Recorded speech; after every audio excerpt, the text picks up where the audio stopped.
अगर कोई असदुद्दीन ओवैसी का मुखालिफ है तो एक वक्त और मुकाम तय करो, बहस कर लेंगे, तुम 10 मिनट में जूते उठाकर भाग जाओगे।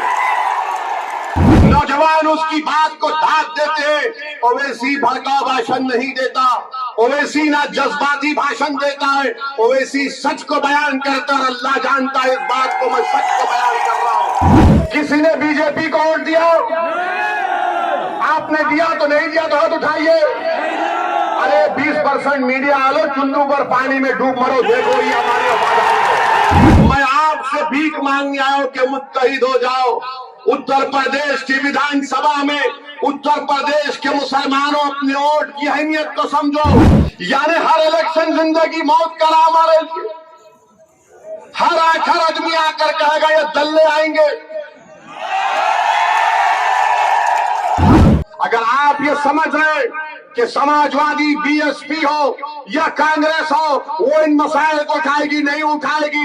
वो सिर्फ तुमसे कहेगी कि तुम्हारा पैदा होना, इस दुनिया में आना इसलिए है कि तुम्हारे बाप दादा हमको वोट डालती आए, अब तुम भी वोट डालते रहो, हमारे कैदी बनकर रहो, हमारी गुलामी करते रहो। तुम्हारे मसाइल पर कोई तवज्जो नहीं दी जाएगी, तुम सिर्फ वोट डालने के लिए जिंदा रहोगे।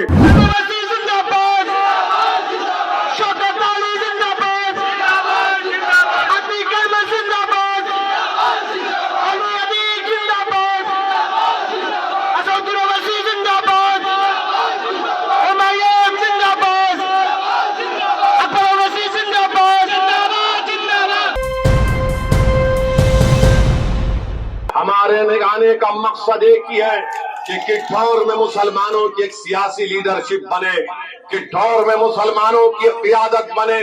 और क्यों नहीं बननी चाहिए? जब किठौर हो, मीरठ हो, वेस्टर्न यूपी हो, उत्तर प्रदेश हो या पूर्वांचल हो, उत्तर प्रदेश में हर समाज ने, हर जात ने अपनी अपनी एक सियासी लीडरशिप को बना लिया है। उनका एक नेता है। इतने बड़ी तादाद में उत्तर प्रदेश में मुसलमान है और आपकी कोई सियासी लीडरशिप नहीं है। हाँ, इनफरादी तौर पर जैद और बकर होंगे, मगर वो इनफरादी तौर पर पूरे कौम और मिल्लत की क़यादत नहीं कर सकते। मैं आपको पैगाम देने आया हूँ, मैं आपको गुजारिश करने आया हूँ कि आपको अपनी क़यादत को बनाना है, अपनी लीडरशिप को बनाना है। जब आपकी क़यादत और लीडरशिप किठौर के बसने वाले गयूर नौजवानों की सफों से कोई एक लीडर बनकर खड़ा होगा, जिसको किठौर के बुजुर्गों की सरपरस्ती हासिल होगी, तो तभी जाकर इंशाअल्लाह ताला हम उत्तर प्रदेश की सियासत में इनकलाब बर्पा करेंगे। इनकलाब उस वक्त बर्पा होगा जब आप अपने वोट से अपने कैंडिडेट को कामयाब करेंगे। इनकलाब इससे बर्पा नहीं होगा कि आप कभी सपा को, कभी बीएसपी को, तो कभी कांग्रेस को आपने वोट दिया। बताओ तुमने और हमने क्या हासिल किया? हमारे मुकद्दर में गरीबी और मुफलिसी आई, हमारे मुकद्दर में जेलों में हमारे नौजवानों की जवानियों को बर्बाद कर दिया गया, हमारे मुकद्दर में फसादात आए, हमारे मुकद्दर में इनकाउंटर आया, हमारे मुकद्दर में ये तबाही और बर्बादी आई। हमारे बच्चों को स्कूल का इंतजाम नहीं, हमारे नौजवान 2% ग्रेजुएट होते हैं। सबसे ज्यादा drop out rate Uttar Pradesh में अगर किसी का है तो मुसलमानों का है। ये मजलिस का पैगाम है। इन नाइंसाफियों का हम खात्मा करना चाहते हैं और मैं आपसे अपील करने आया हूँ, मैं आपसे गुजारिश करने आया हूँ, मैं आपके सामने भीख मांगने आया हूँ, मेरे लिए नहीं, मैं आपसे भीख मांगने आया हूँ कि मुत्तहिद हो जाओ। उत्तर प्रदेश की विधानसभा में उत्तर प्रदेश के मुसलमानों अपने वोट की अहमियत को समझो। तुम 19% हो, तुम मामूली नहीं हो, तुम 19% हो। अगर तुम मुत्तहिद हो जाओगे तो याद रखो उत्तर प्रदेश के मुकद्दर के फैसले तुम्हारी आवाज के बगैर अधूरे रहेंगे। शर्त यह है कि हमको मुत्तहिद होना है। यकीनन हमारे उत्तर प्रदेश हो या भारत हो, मुसलमानों में डाइवर्सिटी है। हमारे पास भी आला जात के हैं, ओबीसी समाज के लोग हैं, मगर क्या हम हमारे हिंदू भाइयों से सबक हासिल नहीं कर सकते कि कैसे ओबीसी समाज ने अपने अपने नेताओं को बना लिया? क्यों बनाया? क्योंकि वो मुत्तहिद हैं, अपना वोट उस नेता को डालते हैं। और हमसे क्या कहा जाता है मुसलमानों से? जब कभी भी ये चुनाव आते हैं, एक ही जुमला आपसे शुरू हो गया होगा, मुसलमानों जिंदगी मौत का इलेक्शन है उत्तर प्रदेश का। यानी हर इलेक्शन जिंदगी मौत का नाम आ रही है। हर आदमी आकर कहेगा ये दल्ले आएंगे,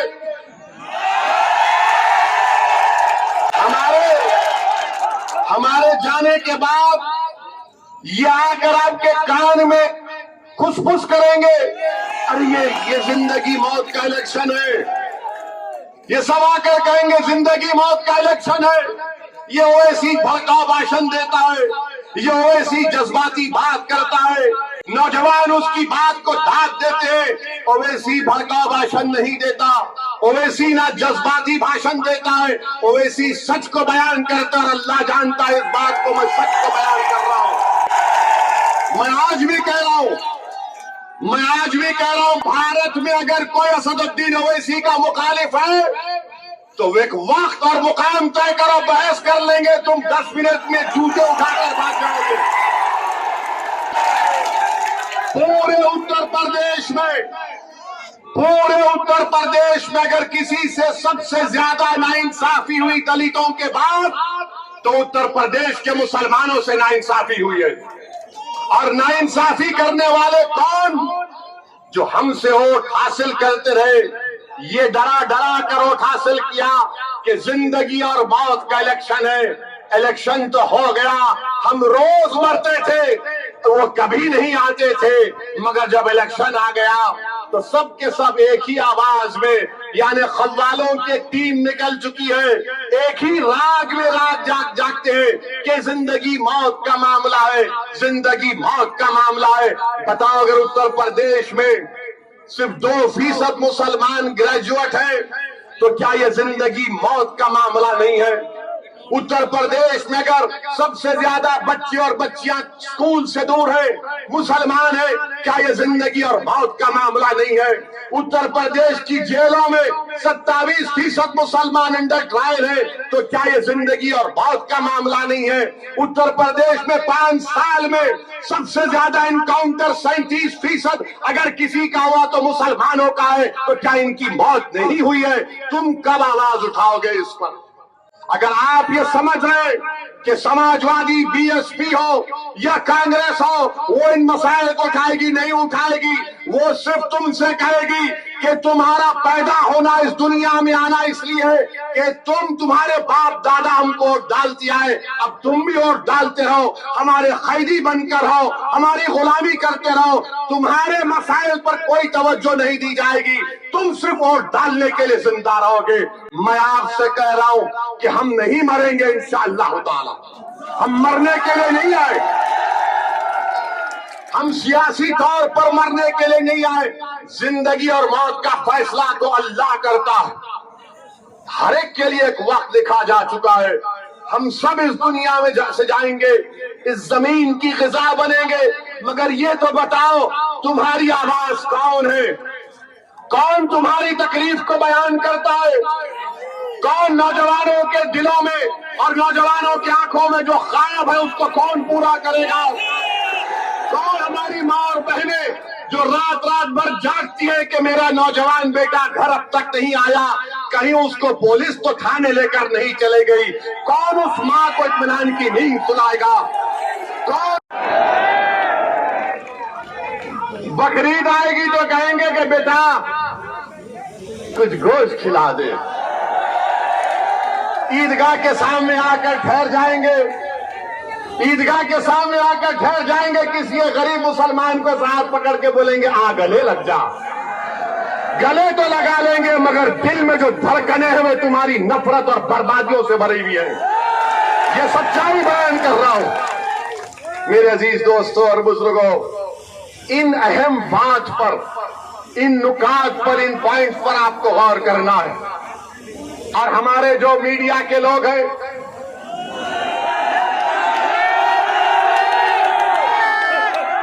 80% मोदी की ताईद में है,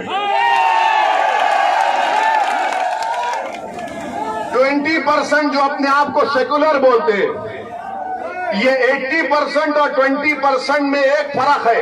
एक चीज है जो दोनों में मुत्तहिद है एक चीज पर। 80% जो मीडिया मोदी की सपोर्ट करता है, 20% जो अपने आप को सेकुलर बोलता है, सेकुलर नहीं है, अंदर से आरएसएस की पैंट पहने हुए। तो वो और ये 80 और 20% एक बात पर मुत्तफिक है कि मुसलमानों की कोई पॉलिटिकल लीडरशिप नहीं बननी चाहिए। मुसलमानों की कोई लीडरशिप नहीं बननी चाहिए।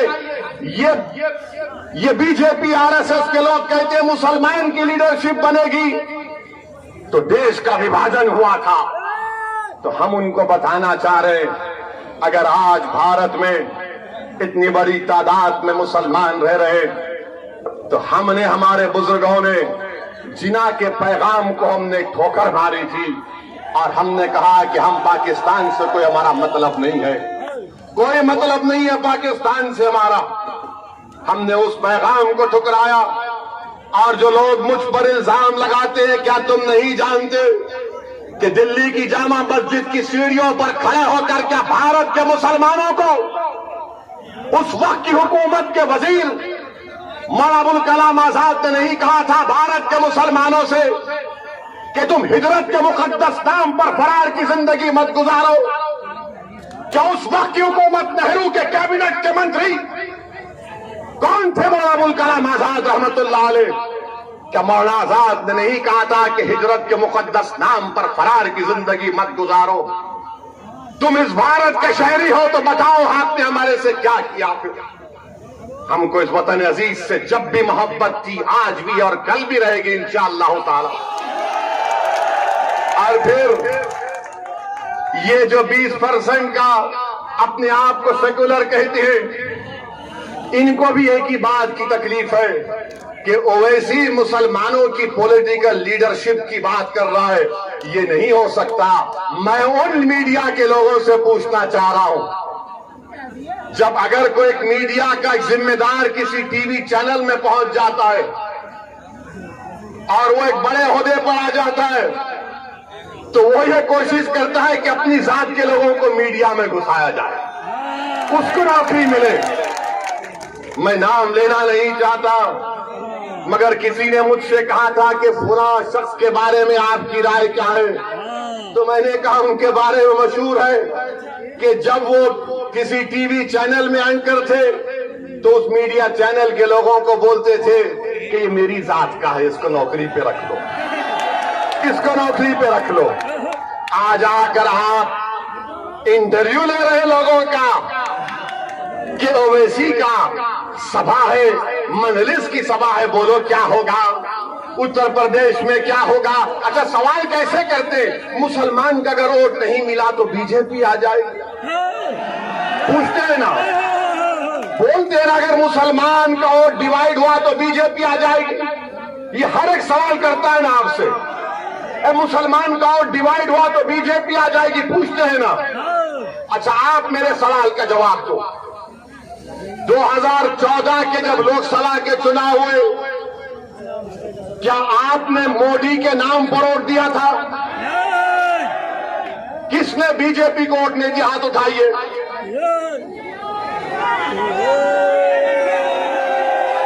चलिए, एक सवाल हो गया।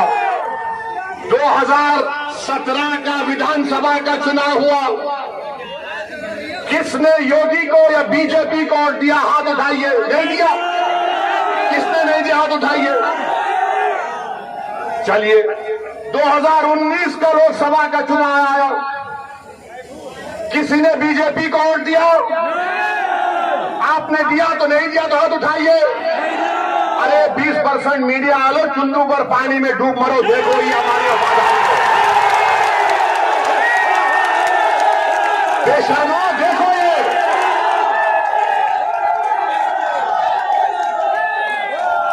ना 14 में दिया, ना 17 में दिया, ना 19 में दिया। नहीं दिए ना, नहीं दिए